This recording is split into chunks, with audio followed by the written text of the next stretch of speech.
তৃতীয় শ্রেণীর শিক্ষার্থী বন্ধুরা, আজ আমি তোমাদের ইংরেজি বইয়ের ইউনিট 2 লেসন 4 রাইম নিয়ে আলোচনা করব।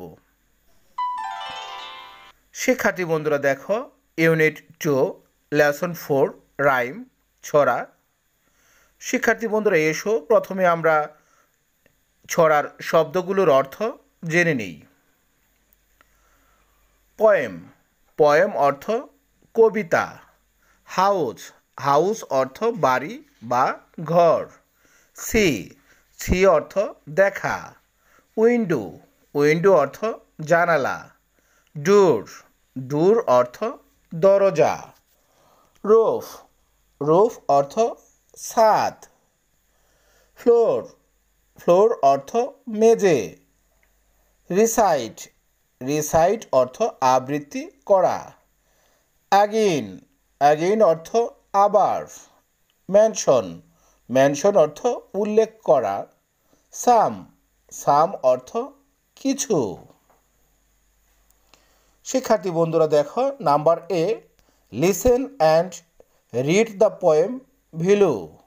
নিচের কবিতাটি শুনো এবং পড়ো। নিচের কবিতাটি শুনো এবং পড়ো। It's a happy house,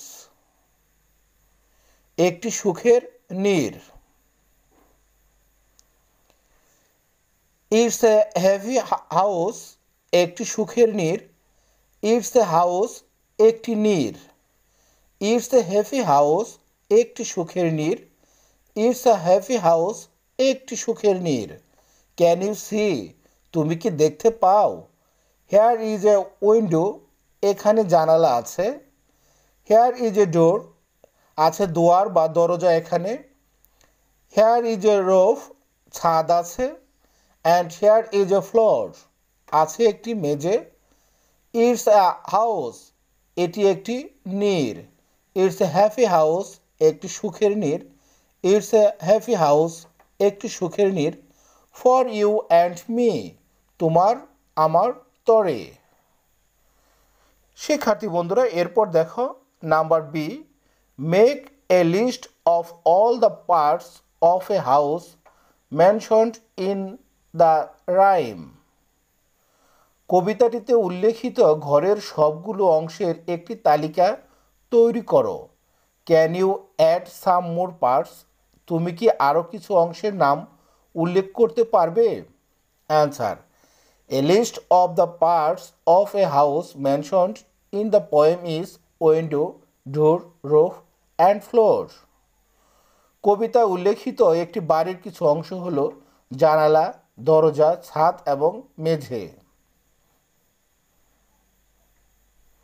Some more parts of a house are wall, ceiling and pillars.